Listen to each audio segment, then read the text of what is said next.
Hello friends, कैसे हो आप सबका मेरी वीडियो में स्वागत है। चलिए जल्दी जल्दी मेरी हिंदी की वीडियो से जुड़ने का प्रयास करेंगे और वीडियो में देखेंगे कि आज हम कौन सा टॉपिक आपके लिए लेकर आए हैं। तो वह हम बता दें, आज आपको काल का सेकंड वाला भाग, भूतकाल व भविष्य काल का टॉपिक लेकर हम आपके सामने वीडियो को लेकर आए हैं। तो बिना देरी करे हुए चलिए देखते हैं कि भूतकाल ये होता क्या है। तो देखते हैं भूतकाल ये होता क्या है। देखते हैं भूतकाल की परिभाषा। तो क्रिया के जिस रूप से बीते हुए समय अर्थात अतीत में कार्य संपन्न होने का बोध हो, वह भूतकाल कहलाता है। यानी कि अतीत में जो हम कल कर चुके हैं वह अतीत हो जाता है। जो समय बीत जाता है उसको हम अतीत कहते हैं। तो उस समय में, बीते हुए समय में कार्य को संपन्न होने का बोध होता है, वह भूतकाल कहलाता है। जैसे उदाहरण हमारा होता है कि रमेश गया, यानी कि रमेश गया है, आज नहीं, रमेश गया। तो जो समय बीत चुका है उस समय में रमेश गया है, गया। तो यह सेंटेंस हमारा भूतकाल से संबंधित सेंटेंस हो जाएगा। देखते हैं दूसरा उदाहरण देखते हैं। बच्चा गया है, बच्चा गया है, बच्चा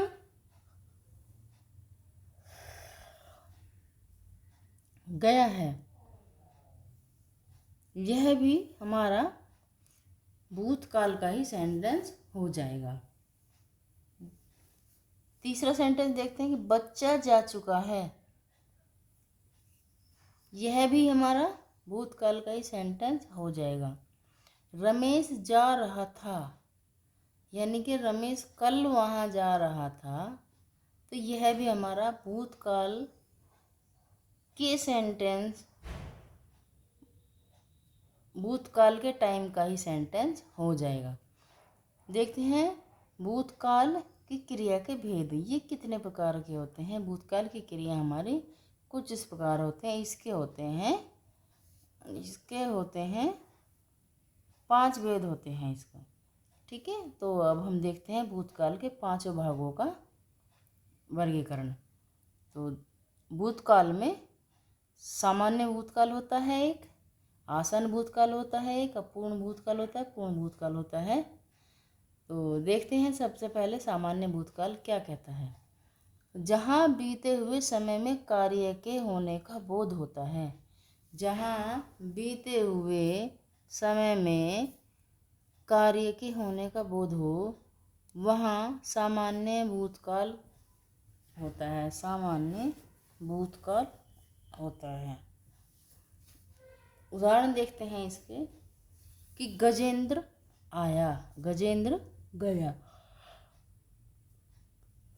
वह भी जो समय बीत चुका है उस समय की बात, उस समय में गया। सेकंड सेंटेंस में देखते हैं हम, शाम ने पत्र लिखा। तो शाम ने कोई टाइम हमें बताए नहीं कि किस टाइम हमें शाम ने पत्र लिखा, शाम ने किस टाइम पत्र लिखा।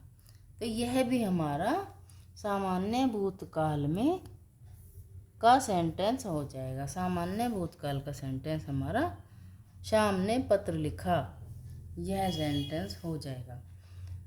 अगला देखते हैं आसन्न भूतकाल सेंटेंस। आसन्न भूतकाल की परिभाषा में क्या समझते हैं।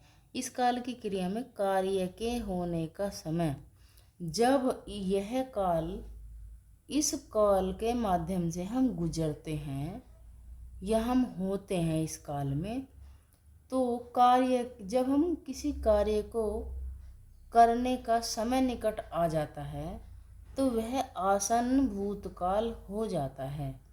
आसन्न भूतकाल उसको हम कहते हैं। किसी कार्य को करने का समय जब निकट आ जाता है तो उसे हम समझ लेते हैं कि आसन्न भूतकाल के अंतर्गत हमारा यह सेंटेंस बन जाएगा। जैसे उदाहरण देखते हैं कि बच्चा आया है। बच्चा आया है, हमें पता नहीं सुबह आया, शाम आया, कल आया, परसों आया, लेकिन बच्चा आया है। ठीक है, तो यह हमारा आसन्न भूतकाल की क्रिया के अंतर्गत आ जाएगा। दूसरा सेंटेंस देखते हैं हम, कमल गया। कमल गया है, तो कमल हमें पता नहीं कहाँ गया है, लेकिन वो गया है। यही इसका आसन्न भूतकाल सेंटेंस हो जाएगा। अगला सेंटेंस देखना, अपूर्ण भूतकाल का सेंटेंस। अपूर्ण भूतकाल की परिभाषा देखते हैं कि क्या कहता है। जहाँ भूतकाल के क्रिया की अभी समाप्ति नहीं हुई और अपूर्ण, वहाँ अपूर्ण भूतकाल होता है। इस अपूर्ण भूतकाल के अंतर्गत बताया जाता है कि जहाँ भूतकाल के क्रिया की अभी समाप्ति हुई नहीं हो तो वहाँ अपूर्ण भूतकाल होता है। जैसे उदाहरण देखते हैं कि जैसे बच्चा आ रहा था, यानी कि वह घर तक नहीं पहुंचा, वह बाजार से घर के लिए चल दिया था कल, तो वह अब तक घर नहीं पहुंचा, तो वह अपूर्ण भूतकाल के अंतर्गत आ जाएगा। दूसरा देखते हैं हम सेंटेंस, शाम पत्र लिख रहा था। कुछ टाइम का कोई पता नहीं दिया कि सुबह लिख रहा था, शाम लिख रहा था, दोपहर लिख रहा था।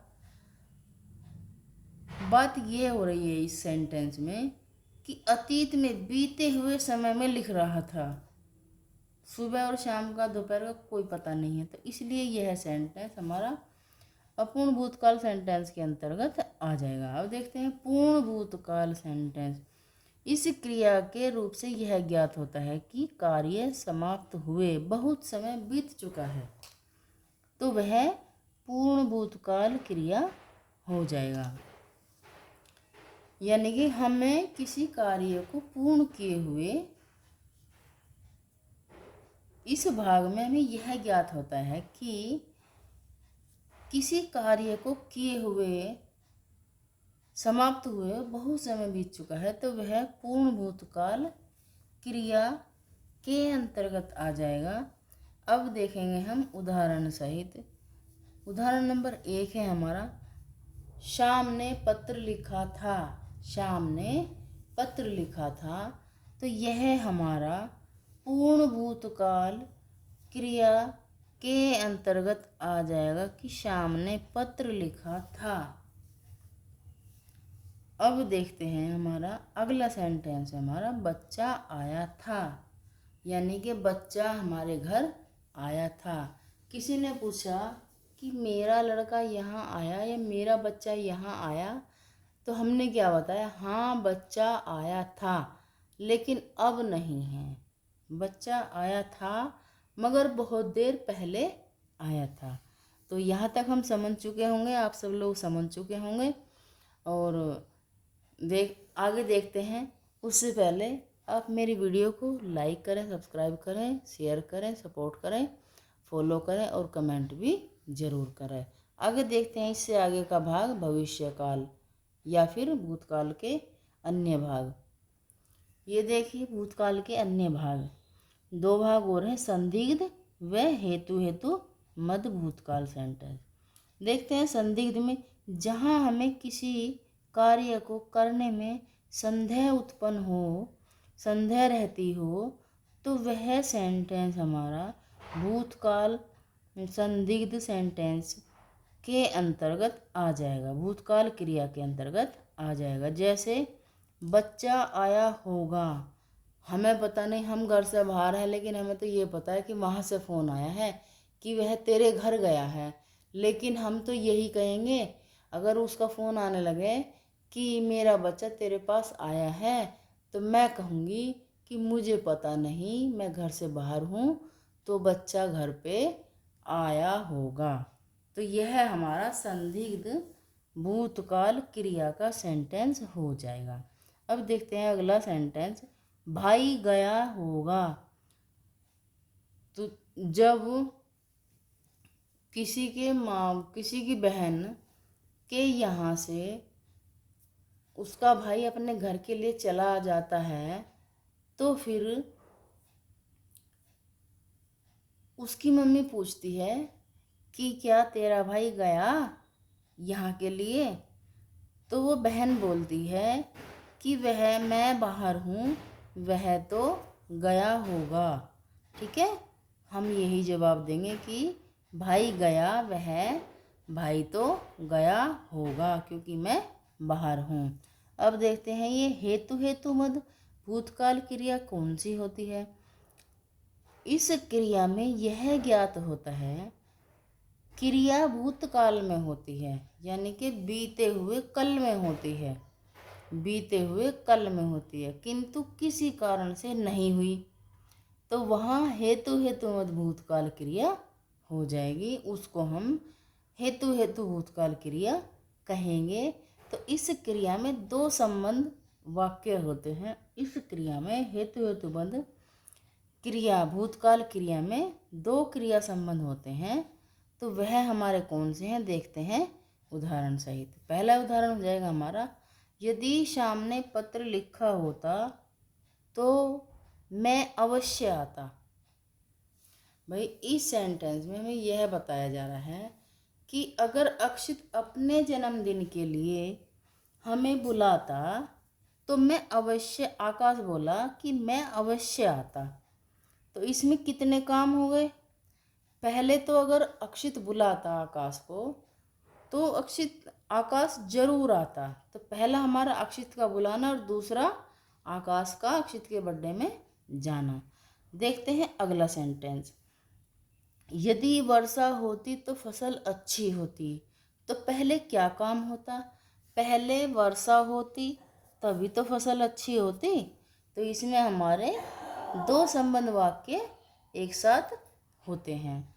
ठीक है, अब आते हैं हम काल का तीसरा भाग, भविष्य काल की क्रिया। ठीक है, अब भविष्य काल की क्रिया हम देखेंगे।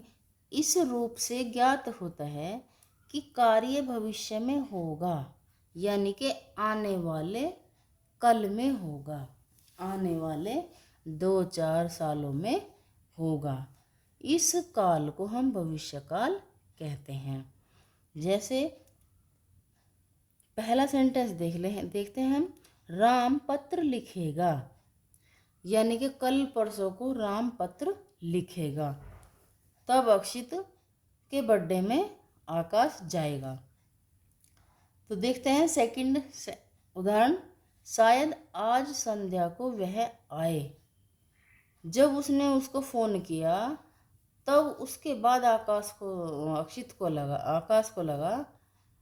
को लगा कि आज आकाश भैया शाम को मेरे पास आए। तो यह सेंटेंस हमारा आने वाले कल की क्रिया के अंतर्गत आता है। ठीक है, अब देखते हैं हम भविष्य काल के भेद। इसके भी 3 भेद होते हैं, जैसे सामान्य भविष्य काल, संभाव्य काल, सामान्य काल, हेतुमद भविष्य काल। ठीक है, तो इसमें भी देखते हैं कि सामान्य भविष्य काल में क्या क्रिया होती है। ऐसी क्रिया से कार्य के भविष्य में होने का बोध होता है, यानी कि जब हमारी सामान्य काल होता है, सामान्य भविष्य काल की क्रिया में क्रिया से कार्य के भविष्य में होने का बोध होता है, तो उसे हम सामान्य भविष्य काल कहते हैं, भविष्य काल के नाम से जानते हैं। देखते हैं उदाहरण और समझते हैं। जैसे पहला सेंटेंस हमारा है, शाम पत्र लिखेगा। अगर आकाश का बर्थडे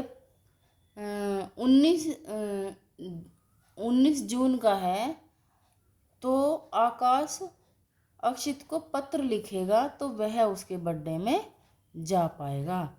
यह सेंटेंस सामान्य भविष्यकाल क्रिया के अंतर्गत आ जाता है। माध्यम से इस प्रकार का सेंटेंस बन जाएगा। दूसरा सेंटेंस देखते हैं, हम घूमने जाएंगे। अब हमें टाइम का तो कोई पता नहीं है कि हम सब कब जून के महीने में छुट्टियों के मौसम में हम कब घूमने जा सकते हैं, जाएंगे। तो इसमें हमें टाइम नहीं बताया गया है, तो इसलिए हम सामान्य भविष्यकाल की क्रिया के अंतर्गत सेंटेंस में घूम जाएंगे। दूसरा भेद आता है हमारा संभाव्य काल, संभाव्य का भविष्य काल। इस क्रिया के कार्य के भविष्य में होने की संभावना का बोध होता है। इस कार्य में भी, इस क्रिया के अंतर्गत भी भविष्य में कोई भी अच्छा काम होने की संभावना होती है, तो वहाँ संभाव्य काल, संभाव्य भविष्य काल होता है। जैसे सेंटेंस के माध्यम से देखते हैं हम, शायद आज वह आए। जैसे कि पहले बताया गया है कि जैसे अक्षित ने आकाश को बुलाया, वो कल नहीं आया, परसों नहीं आया, लेकिन वो आज आ सकता है। तो अगर मैं पूछूं उससे, अक्षित की मम्मी पूछे कि क्या आकाश आएगा, तो वह अक्षित ने कहा कि शायद आज वह मेरे घर आए। सेकंड सेंटेंस में क्या है कि संभव है शाम पत्र लिखे। दूसरे सेंटेंस में उसने बताया कि क्या पता वह शाम को आ जाए, संभव है कि शाम पत्र लिखे मुझे, या आकाश मुझे फ़ोन करके मेरे घर आए। इसी प्रकार के सेंटेंस संभाव्य भविष्यकाल क्रिया के अंतर्गत माध्यम से कंप्लीट होते हैं। तीसरा भाग देखते हैं हम, हेतुमत भविष्यकाल की क्रिया में क्या होता है। इसमें एक क्रिया का होना दूसरी क्रिया के होने पर निर्भर करता है। यानी कि पहले तो एक क्रिया होगी, उसी के साथ साथ दूसरी क्रिया, पहली क्रिया दूसरी क्रिया के ऊपर आश्रित होती है, तो उसे हम हेतुमत भविष्यकाल क्रिया की क्रिया कहते हैं। जैसे उदाहरण देखें, वह आए तो मैं जाऊं। अगर आकाश पहले अक्षित के पास मेरठ आए तो वह अक्षित मेरे पास उसके बाद आएगा, तो वह क्रिया किसके ऊपर आश्रित होगी, वह क्रिया अक्षित के ऊपर आश्रित हो गई। जैसे अगला सेंटेंस देखते हैं, वह कमाए तो हम खाएं। जब अक्षित की नौकरी लग जाएगी तो हम सब खाएंगे, उसकी कमाई को हम सब खाएंगे। कब खाएंगे हम, जब अक्षित की नौकरी लग जाएगी, जब वह पैसे कमाने लग जाएगा, तो तब हम सब उसकी कमाई को खाएंगे। पहले क्या काम होएगा, पहले वह पैसे कमाएगा, फिर दूसरा काम क्या होगा, पहले हम अक्षित के ऊपर डिपेंड है कि अक्षित कब कमाएगा, तो कब हम अच्छा खाना खाएंगे। इसी सेंटेंस के साथ आज की वीडियो में समाप्त करती हूँ। और अगर आपको मेरी वीडियो अच्छी लगती हो तो लाइक, कमेंट, सब्सक्राइब ज़रूर करना, शेयर ज़रूर करना। और कल लेकर आएंगे हम सेम टाइम न्यू टॉपिक आपके लिए। Thank you.